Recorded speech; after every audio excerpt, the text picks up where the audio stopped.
Thematic props in LCU. ഓരോ film മേക്കേഴ്സിനും അവരവരുടേതായിട്ടുള്ള ഒരു signature style ഉണ്ടാവും ഫിലിം മേക്ക് ചെയ്യുന്ന സമയത്ത്. ഈ പറഞ്ഞ പ്രോപ്സിനെ ഒരു പ്രോപ്പർട്ടിയായി മാത്രം അവർ ഉപയോഗിക്കുകയല്ല ചെയ്യുന്നത്, അവരുടെ പ്രൊമോഷൻ തൊട്ട് ആ ഫിലിമിന്റെ ഏറ്റവും ഇമ്പോർട്ടൻ്റ് ആയിട്ടുള്ള പല കാര്യങ്ങളിലും ഈ പറയുന്ന പ്രോപ്സിനെ അവരൊരു എലമെന്റ് ആക്കാറുണ്ട്. ഈ ഒരു തീമാറ്റിക് പ്രോപ്സ് അങ്ങനെ എല്ലാ ഡയറക്ടേഴ്സും യൂസ് ചെയ്യാറില്ല, വളരെ റെയർ ആയിട്ടുള്ള ഡയറക്ടേഴ്സ് മാത്രമാണ് യൂസ് ചെയ്യുന്നത്. LCUയിൽ ലോകേഷ് കനകരാജ് യൂസ് ചെയ്തിരിക്കുന്ന തീമാറ്റിക് പ്രോപ്സ് ഏതൊക്കെയാണെന്നും അതിൻ്റെ അഡ്വാൻറ്റേജസുമാണ് നമ്മൾ നോക്കാൻ പോകുന്നത്. Hey guys, welcome back. It's me Anshan sir. എന്താണ് തീമാറ്റിക് പ്രോപ്സ് എന്ന് വെച്ച് കഴിഞ്ഞാൽ, എല്ലാ സിനിമയിലും പ്രോപ്പർട്ടീസ് യൂസ് ചെയ്യാറുണ്ട്. പക്ഷേ എല്ലാ ഡയറക്ടേഴ്സും ആ പ്രോപ്പർട്ടീസിനെ അവരുടെ സിനിമയുടെ ഒരു യുണീക്ക് ഐഡന്റിറ്റി ആയിട്ട് ക്രിയേറ്റ് ചെയ്യാറില്ല. ഒരു ഡയറക്ടർ അദ്ദേഹത്തിൻ്റെ ഫിലിംസിലെല്ലാം ഫോളോ ചെയ്യുന്ന ഒരു മെത്തേഡ് ഉണ്ടായിരിക്കും, അതായത് ഒരു സിഗ്നേച്ചർ സ്റ്റൈൽ. അതിന് ഹെൽപ്പ് ചെയ്യുന്ന ഒരു എലമെൻറ്റും കൂടിയാണ് തീമാറ്റിക് പ്രോപ്സ് എന്ന് പറയുന്നത്. ഈ ഒരു പ്രോപ്സിനെ ലോകേഷ് കനകരാജ് മെയിൻലി യൂസ് ചെയ്തിരിക്കുന്നത് അദ്ദേഹത്തിൻ്റെ ഫിലിംസിൻ്റെ പ്രൊമോഷൻസിനും ആ ഒരു ഫിലിമിൻ്റെ ടോട്ടൽ തീമിനും വേണ്ടിയിട്ട് ഈ ഒരു കാര്യത്തെ യൂസ് ചെയ്തിട്ടുണ്ട്. അത് ആ ഒരു ഫിലിമിൻ്റെ ഒരു കാണുമ്പോൾ തന്നെ ഉള്ള ഒരു അട്രാക്ഷൻ ഉണ്ടല്ലോ, അല്ലെങ്കിൽ പെട്ടെന്ന് നമുക്ക് ഒരു അറ്റൻഷൻ ഗ്രാബ് ചെയ്യുന്ന ഒരു സാധനമായിട്ട് ഈ ഒരു പ്രോപ്പർട്ടി ആ ഒരു ഡയറക്ടർ മാറ്റും. അത് ആ ഒരു ഡയറക്ടറിൻ്റെ ബ്രില്യൻസ് ആണ്. അപ്പോൾ അങ്ങനെ ഒരു ബ്രില്യൻ ഡയറക്ടറാണ് ലോകേഷ് കനകരാജ്. ലോകേഷ് കനകരാജിൻ്റെ ഫിലിംസ് എടുത്തിട്ട് നമുക്ക് ഒരുപാട് കാര്യങ്ങൾ പഠിക്കാനുണ്ട്. അതുകൊണ്ടാണ് LCU വീഡിയോസ് ഞാൻ വീണ്ടും ചെയ്യുന്നത്. ചുരുക്കി പറഞ്ഞ തീമാറ്റിക് പ്രോപ്സ് എന്ന് പറയുന്നത്, ഒരു സിനിമയിൽ ആ ഒരു ഡയറക്ടർ അദ്ദേഹത്തിൻ്റെ പ്രോപ്സിനെ വളരെ യുണീക്കായിട്ട് അദ്ദേഹത്തിൻ്റെ സിഗ്നേച്ചർ കൊടുത്ത് യൂസ് ചെയ്യുന്നു. ആ യൂസ് ചെയ്ത ആ ഒരു പ്രോപ്പർട്ടിയെ തന്നെ പ്രൊമോഷൻ അസറ്റായിട്ടും മൊത്തം യൂസ് ചെയ്യുന്നു. ഇതിനെയാണ് തീമാറ്റിക് പ്രോപ്സ് എന്ന് പറയുന്നത്. ഇനി നമുക്ക് ലോകേഷ് കനകരാജിൻ്റെ ഫിലിംസിൽ ഏതൊക്കെയാണ് ഈ പറയുന്ന തീമാറ്റിക് പ്രോപ്സ്, അത് എങ്ങനെയൊക്കെയാണ് യൂസ് ചെയ്തിരിക്കുന്നത് എന്നുള്ളത് പെട്ടെന്ന് നോക്കാം. നമുക്ക് ആദ്യം കൈദിയിൽ നിന്ന് തന്നെ തുടങ്ങാം. കൈദി ഫിലിമിൽ നിന്ന് തുടങ്ങിയിട്ട് നമുക്ക് നേരെ ബെൻസിലേക്ക് വരാം. കൈദി ഫിലിമിനകത്ത് ലോകേഷ് തീമാറ്റിക് പ്രോപ്സ് ആയിട്ട് യൂസ് ചെയ്തിരിക്കുന്ന ഒരു എലമെൻ്റ് ഉണ്ട്. അതെന്താണെന്ന് നിങ്ങൾക്ക് കൈദി ഫിലിം എന്ന് പറയുമ്പോൾ തന്നെ പെട്ടെന്ന് നിങ്ങളെ മനസ്സിൽ വരുന്ന ഒരു എലമെൻ്റ് ഉണ്ടായിരിക്കുമല്ലോ. എന്ന് വെച്ചാൽ ആ ഒരു ഫിലിമിനകത്ത് യൂസ് ചെയ്തിരിക്കുന്ന ഒരു പ്രോപ്സ് ആയിട്ട് യൂസ് ചെയ്തിരിക്കുന്ന ഏതെങ്കിലും ഒരു എലമെൻറ്റ്. ഇപ്പം പെട്ടെന്ന് നിങ്ങളെ മനസ്സിൽ വരുന്നത് ആ ഒരു ബിരിയാണിയും അതുപോലെ തന്നെ ആ ഒരു ഇരുന്ന് കഴിക്കുന്ന ആ ഒരു ബിരിയാണി ആയിരിക്കും നിങ്ങളുടെ മനസ്സിൽ പെട്ടെന്ന് വരുന്ന പ്രോപ്സ്. അതും ഒരു പ്രോപ്സ് ആണ്. പക്ഷേ ഹാൻഡ് കഫാണ് ആ ഒരു ഫിലിമിനകത്ത് തീമാറ്റിക് പ്രോപ്സ് ആയിട്ട് ലോകേഷ് കൈദി ഫിലിമിനകത്ത് യൂസ് ചെയ്തിരിക്കുന്നത്. ആ ഒരു ഫിലിമിനകത്ത് ഓൾമോസ്റ്റ് എല്ലാ സ്ഥലത്തും ആ ഒരു ഹാൻഡ് കഫ് യൂസ് ചെയ്യുന്നുണ്ട്. കൈദി ഫിലിം എന്ന് നമുക്ക് കേൾക്കുമ്പോൾ അതിൻ്റെ ഒരു ഐക്കൺ, ഒരു സിംബോളിക് ആയിട്ടുള്ള ഐക്കണായിട്ട് തോന്നുന്നത് തന്നെ ആ ഒരു ഹാൻഡ് കഫാണ്. അതിപ്പോൾ നിങ്ങൾ LCUയുടെ ടൈറ്റിൽ കാർഡ് എടുത്ത് നോക്കിയാലും അതിനകത്ത് കൈദി റെപ്രസെൻറ്റ് ചെയ്യുന്നത് ആ ഒരു ഹാൻഡ് കഫാണ്. 2, വിക്രം മൂവിയിനകത്ത് ഒരുപാട് ഗൺസും അതുപോലെ തന്നെ ഫയർ ചെയ്യുന്ന ഐറ്റംസ് ഒക്കെ യൂസ് ചെയ്യുന്നുണ്ട്. പക്ഷേ അതിൻ്റെ ഒരു ക്ലൈമാക്സോട് അടുക്കുന്ന സമയത്ത് നമ്മളുടെ കമൽഹാസൻ യൂസ് ചെയ്യുന്ന ഒരു മിഷൻ ഗൺ പോലത്തെ ഒരു നമ്മളെ KGF-ലൊക്കെ യൂസ് ചെയ്യുന്ന പോലത്തെ ഒരു സംഭവം, അതുവരെ ആ കണ്ടുകൊണ്ടിരുന്ന ആ ഒരു ഫൈറ്റിൻ്റെ ഇൻറ്റൻസ് അതിനേക്കാൾ ഇരട്ടിയാക്കി അല്ലെങ്കിൽ ഒരു ഡബിൾ മടങ്ങാക്കിയ ആ ഒരു ഫൈറ്റിൽ യൂസ് ചെയ്തിരിക്കുന്ന ആ ഒരു മെഷീൻ ഗണ്ണാണ് വിക്രം മൂവിയിൽ ഒരു തീമാറ്റിക് പ്രോപ്സ് ആയിട്ട് യൂസ് ചെയ്തിരിക്കുന്നത്. 3, ലിയോനകത്ത് യൂസ് ചെയ്തിരിക്കുന്നത് ചോക്ലേറ്റ് ആണ് തീമാറ്റിക് പ്രോപ്സ് ആയിട്ട് യൂസ് ചെയ്തിരിക്കുന്നത്. ടൈറ്റിൽ കാർഡ് തൊട്ട് നിങ്ങൾ കാണുന്നതാണ്. അതായത് ആ ഒരു നൈഫ് ഇങ്ങനെ വിജയ് മുക്കിയിട്ട് എടുക്കുന്ന ആ ഒരു സീനൊക്കെയാണ് ആദ്യം ടീസറിലൊക്കെ വന്നത്. ആ ഒരു ചോക്ലേറ്റിനെ വെച്ചിട്ടാണ് ആ ഒരു ഫിലിമിൻ്റെ തുടക്കത്തിലെ ആ ഒരു പ്രൊമോഷൻസും കാര്യങ്ങളൊക്കെ പോയത്. അത് നിങ്ങൾക്ക് ശ്രദ്ധിച്ചാൽ മനസ്സിലാവും. ലിയോയുടെ ടൈറ്റിൽ ഫസ്റ്റ് വന്ന പോസ്റ്റേഴ്സിലൊക്കെ ചോക്ലേറ്റ് ഇങ്ങനെ വരുന്ന രീതിയിലുള്ള ഒരു ടൈറ്റിൽ ഡിസൈൻ ആയിരുന്നു. പെട്ടെന്ന് ഓരോ പോസ്റ്റേഴ്സ് വന്നുകൊണ്ടിരിക്കുന്നതനുസരിച്ച് ആ ഒരു ടൈറ്റിൽ ചോക്ലേറ്റ് മാറിയിട്ട് അത് ബ്ലഡ് ആയിട്ട് മാറി. വേറെ ഏതെങ്കിലും ഡയറക്ടേഴ്സ് അങ്ങനെ തിങ്ക് ചെയ്യുമോ? അതായത് ഇത്ര ബ്രില്യൻ്റ് ആയിട്ട് ഒരു ചോക്ലേറ്റ്, നോർമൽ ഒരു ചോക്ലേറ്റിന് സ്വീറ്റിനെ നേരെ എടുത്തിട്ട് ഒരു ആക്ഷൻ ഫിലിമിൻ്റെ ഉള്ളിലേക്ക് കൊടുക്കുക എന്ന് പറയുന്നത്, അല്ലെങ്കിൽ അത് ഇങ്ങനെ ഒരു പ്രൊമോഷണൽ എലമെൻ്റ് ആയിട്ട് യൂസ് ചെയ്യാൻ പറ്റുക എന്ന് പറയുന്നത്, അതാണ് ലോകേഷ് ബ്രില്യൻസ്.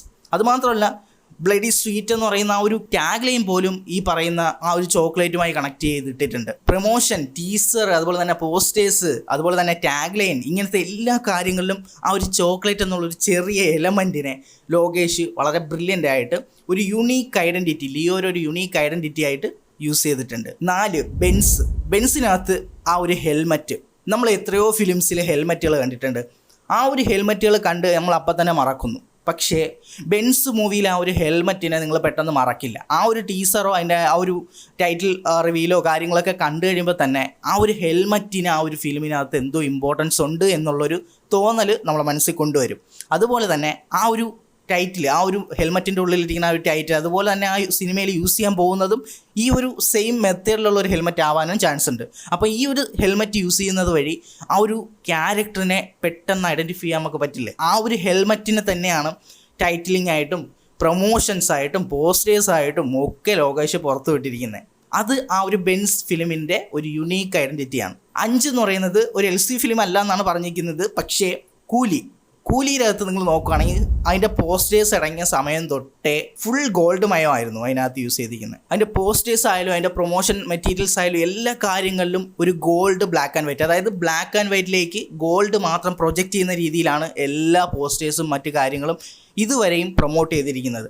അപ്പോൾ നമുക്ക് ഏറ്റവും ഈസി ആയിട്ട് മനസ്സിലാക്കാം ഈ ഒരു ഫിലിമിൻ്റെ ഉള്ളിൽ ഗോൾഡിന് അത്രത്തോളം ഇമ്പോർട്ടൻസ് ഉണ്ട് എന്നുള്ളത് മനസ്സിലാക്കാം. അതുമാത്രമല്ല അത് പ്രൊമോഷൻ രീതിക്കും യൂസ് ചെയ്തിട്ടുണ്ട് ലോകേഷ്. അതായത് ആ ഒരു ഫിലിമിനകത്ത് ഇപ്പോൾ ഈ ഒരു ഗോൾഡിൻ്റെ എലമെൻറ്റ് ഇത്രയും ബൂസ്റ്റ് ചെയ്ത് കാണിക്കണം എന്നുള്ളത് ഒരു സ്ട്രാറ്റജി ആയിട്ടും പല ഫിലിം മേക്കേഴ്സ് യൂസ് ചെയ്യും. പക്ഷേ ലോകേഷ് അവിടെ യൂസ് ചെയ്തിരിക്കുന്ന ആക്സസറീസ്, വാച്ച്, അങ്ങനെ കുറേ കാര്യങ്ങൾ അതിനകത്ത് യൂസ് ചെയ്തിട്ടുണ്ട്.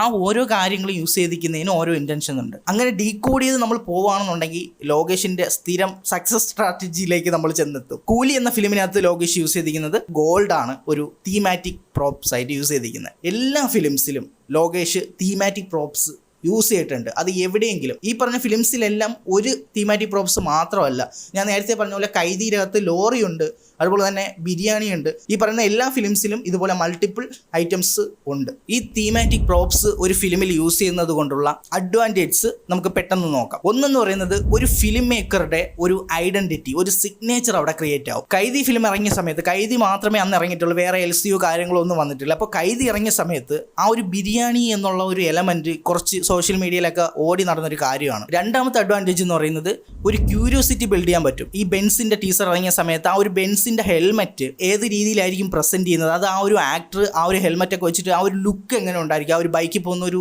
3D ആനിമേഷൻ കാണിച്ചിട്ടുണ്ടായിരുന്നു. അപ്പോൾ ആ ഒരു മെത്തേഡിൽ പണ്ട് ഗോസ്റ്റ് റൈഡറിലൊക്കെ ഉള്ള പോലത്തെ ഒരു കൈൻഡ് ഓഫ് ഒരു ഹണ്ടിങ് ആ ഒരു രീതിയിൽ ഈ ഒരു ഹെൽമെറ്റൊക്കെ വെച്ചിട്ട് ആ ഒരു ബൈക്കിൽ പോകുന്ന ആ ഒരു വിഷ്വല് നമുക്കിപ്പോൾ തന്നെ വിഷ്വലൈസ് ചെയ്യാൻ പറ്റില്ലേ. ഒരുപക്ഷെ ആ ഫിലിം ഇറങ്ങുന്നതിന് മുമ്പേ തന്നെ ആ ഒരു ഫിലിമിനെ കുറിച്ചൊരു ക്യൂരിയോസിറ്റി ബിൽഡ് ചെയ്യാനും ഇത് ഹെൽപ്പ് ചെയ്യും. മൂന്നാമത്തെ അഡ്വാൻറ്റേജ് എന്ന് പറയുന്നത് ഇൻസ്റ്റന്റ് അറ്റൻഷൻ, അതുപോലെ തന്നെ ഡീകോഡിങ്. ലോകേഷിൻ്റെ ഒരു സ്ഥിരം പരിപാടിയാണ് എന്തെങ്കിലും ഒരു ചെറിയൊരു പ്രോപ്സോ എന്തെങ്കിലും ഒരു കാര്യം പോസ്റ്ററിലോ എവിടെയെങ്കിലും അപ്ലൈ ചെയ്തിട്ട് പുറത്ത് വിടും. ഇപ്പം നമ്മൾ ചെയ്യുന്നതും അതേപോലത്തെ ഒരു പരിപാടിയാണല്ലോ. ഇതുപോലെ ഒരുപാട് യൂട്യൂബേഴ്സ് ഇരുന്ന് ഈ പറയുന്ന പ്രോപ്സ് ഇങ്ങനെ ആയിരിക്കാം യൂസ് ചെയ്യുന്നത്, അല്ലെങ്കിൽ ഇതുപോലെ ആയിരിക്കും യൂസ് ചെയ്യുന്നത്, അല്ലെങ്കിൽ ഈ ഇന്ന ആക്ടർ ആയിരിക്കും ഇത് യൂസ് ചെയ്യുന്നത് എന്ന് പറഞ്ഞിട്ട് ഡീകോഡ് ചെയ്യും. ആവശ്യത്തിലധികം പ്രൊമോഷൻസ് നമ്മൾ തന്നെ കൊടുക്കും. അത് ലോകേഷിൻ്റെ ഒരു സ്ട്രാറ്റജിയാണ്. അതിനെക്കുറിച്ച് ഓൾറെഡി വീഡിയോ ചെയ്തിട്ടുണ്ട്. ആ വീഡിയോ എന്തായാലും ഞാൻ ഡിസ്ക്രിപ്ഷനിൽ കൊടുത്തേക്കാം.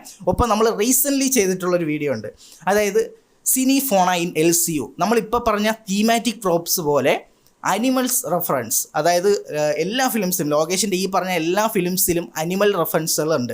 അപ്പോൾ ഈ അനിമൽ റെഫറൻസുകൾ എന്തുകൊണ്ടാണ് ലോകേഷ് എങ്ങനെയാണ് ഈ സക്സസ്ഫുൾ രീതിയിൽ യൂസ് ചെയ്യുന്നത് എന്നുള്ളതിൻ്റെ ഒരു വീഡിയോ റീസെൻ്റ്ലി ചെയ്തിട്ടുണ്ടായിരുന്നു. ആ ഒരു വീഡിയോ ഞാൻ ഈ വീഡിയോ എൻഡ് ചെയ്യുമ്പോൾ അതിൻ്റെ എൻഡ് സ്ക്രീനിൽ കൊടുത്തേക്കാം. അപ്പോൾ നിങ്ങൾ ആ വീഡിയോയും കൂടെ ഒന്ന് കണ്ടേക്കുക. ഇത്രയും കാര്യങ്ങളാണ് ഈ ഒരു തീമാറ്റിക് പ്രോപ്സ് എന്നുള്ള ആ ഒരു എലമെൻറ്റിൻ്റെ ഉള്ളിലുള്ള അഡ്വാൻറ്റേജസ് എന്ന് പറയുന്നത്. ഇപ്പോൾ ഇതുപോലത്തെ വീഡിയോസൊക്കെ നിങ്ങൾക്ക് ഇനിയും ആവശ്യമാണെന്നുണ്ടെങ്കിൽ ചാനലൊന്ന് സബ്സ്ക്രൈബ് ചെയ്ത് ഒരു ലൈക്ക് കൂടെ അടിച്ചേക്കുക. ഒപ്പം ആ ഒരു ബെൽ നോട്ടിഫിക്കേഷൻ ഓൺ ചെയ്തുകൂടെ ഇട്ടേക്കുക.